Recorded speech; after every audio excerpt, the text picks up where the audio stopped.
Jodoh Dokter Kimi, episode 8, Menjalankan Misi. Sebuah mobil putih melaju membelah jalanan yang sudah cukup padat. Semua aktivitas para penduduk bumi telah dimulai. Teriknya mentari di pagi hari membuat semua orang bersemangat menjalani hari mereka. Begitupun dengan Kimi. Setelah seharian libur, kini wanita itu harus kembali menjalani aktivitasnya sebagai dokter koas. Sampai di halaman rumah sakit yang begitu luas, mencari tempat kosong untuk memarkir mobil kesayangannya. Setelah semuanya dianggap selesai, ia berjalan masuk ke dalam gedung berlantai 15 itu. Terdengar suara langkah kaki berlarian menuju ke arahnya. Kimi berbalik. "Pagi, Kim," sapa seseorang yang tak lain adalah Dokter Inggit. "Pagi, Inggit? Baru lari pagi kamu." Tengah mengejek itu melihat partner kerjanya itu ngos-ngosan. Tangan Inggit melakukan gerakan refleks di bahu Kimi. "Ini juga gara-gara kamu. Dipanggil dari tadi malah gak dengar." Mendelik kesal namun sejurus kemudian ia tetap tersenyum. Sorry. Kuping aku akhir-akhir ini bermasalah deh kayaknya." Mengelus kupingnya menahan tawa. "Cih, pergi sana di poli THT." Berjalan sembari menggerutu. Kimi tertawa. Sebenarnya ia mendengarkan Inggit berteriak memanggil namanya. Hanya saja ia iseng, pura-pura tidak mendengarkan. Tawa itu berubah menjadi bersih tegang saat ada suara yang menyapa mereka. "Pagi Dokter Kimi, pagi Dokter Inggit," sapa seseorang yang baru saja turun dari mobilnya. Inggit langsung mencengkram kuat tangan Kimi. Wanita itu sangat tahu pemilik suara itu. Suara sang idola. "Pagi Dokter Aidil," sapa keduanya bersamaan disertai dengan senyuman canggung. "Ayo silahkan," ujar Dokter Aidil karena kedua wanita itu hanya tinggal mematung. Kedua wanita yang otaknya seketika blank itu pun bergegas dengan gelisah. Menerbitkan senyum kecil dari bibir Dokter Aidil yang saat ini berjalan beriringan bersama mereka. Langkah kaki itu masuk ke dalam gedung. Bisikan-bisikan tentang ketampanan dan kecerdasan daripada teman sejawat mereka membuat Inggit mengercutkan bibirnya. Namun dia tetap diam. Takut jika ocehannya akan didengar oleh Dokter Aidil yang jaraknya tak jauh dari mereka. Hanya tangannya saja yang bergerak mencengkram lengan Kimi hingga membuat wanita cantik itu melototkan matanya tajam. Inggit langsung mengelus lengan itu disertai dengan senyum mengkikuknya. Saat di pertengahan koridor. "Saya duluan Dokter Kimi, Dokter Inggit."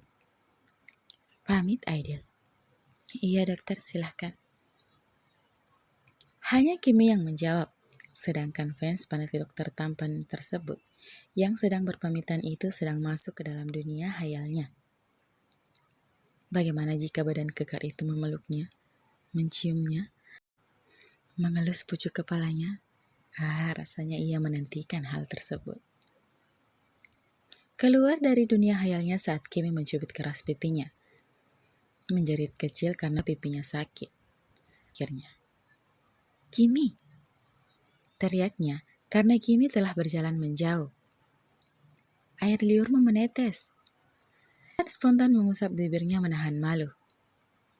Tidak ada. Berlari mengejar Kimi. "Awas kau Kimi. Tunggu aku."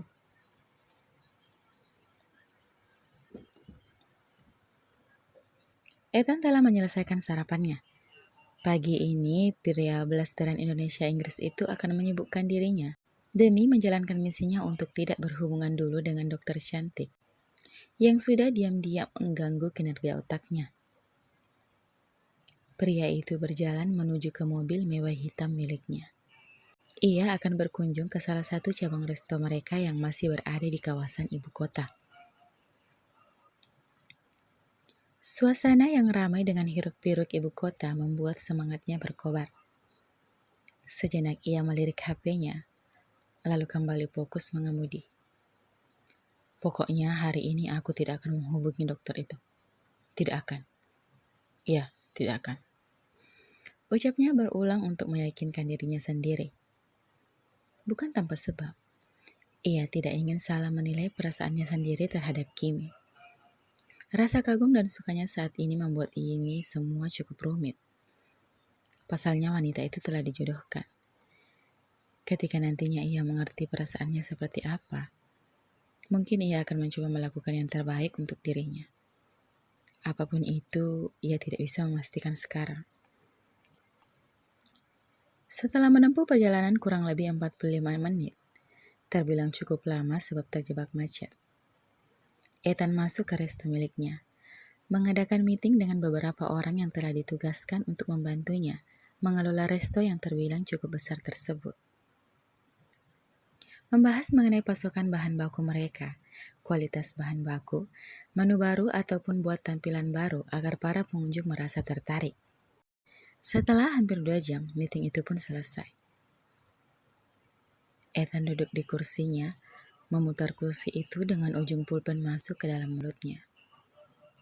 Memikirkan apa yang ia harus lakukan untuk meningkatkan kualitas resto itu, agar tetap ramai pengunjung. Tak terasa waktu sudah siang.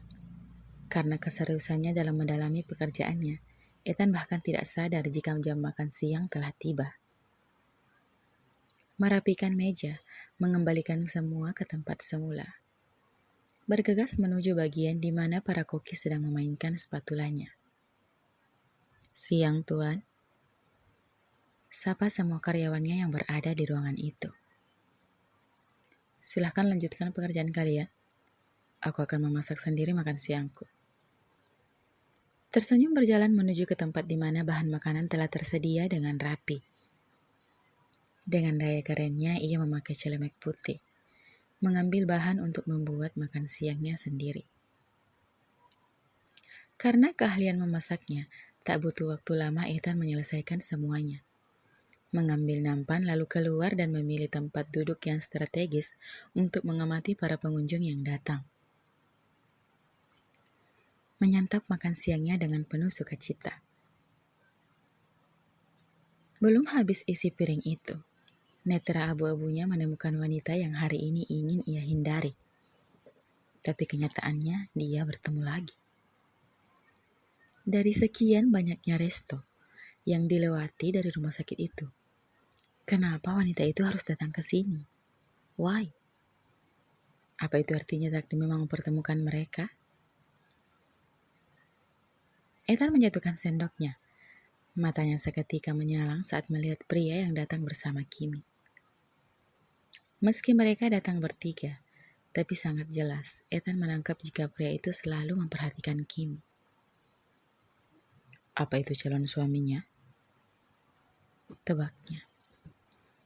Dia menatap Kimi seolah-olah Kimi itu miliknya. Gerutunya mengetuk jarinya di meja.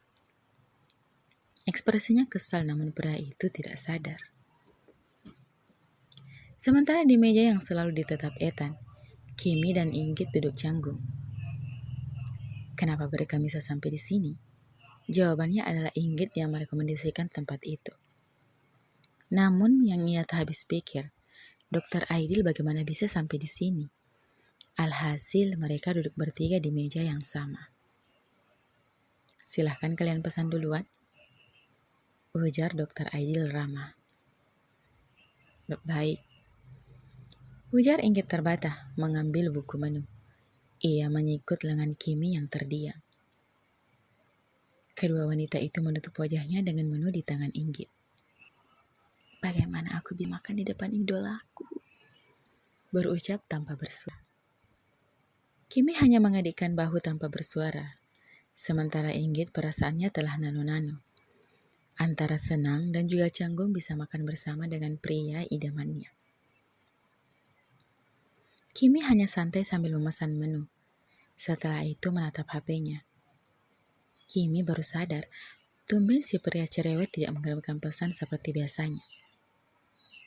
Mengerutkan dahi. Lalu ia merenggut saat kesadarannya mulai kembali. Kenapa aku mengharapkan pria itu menghubungiku? Apa aku menyukainya?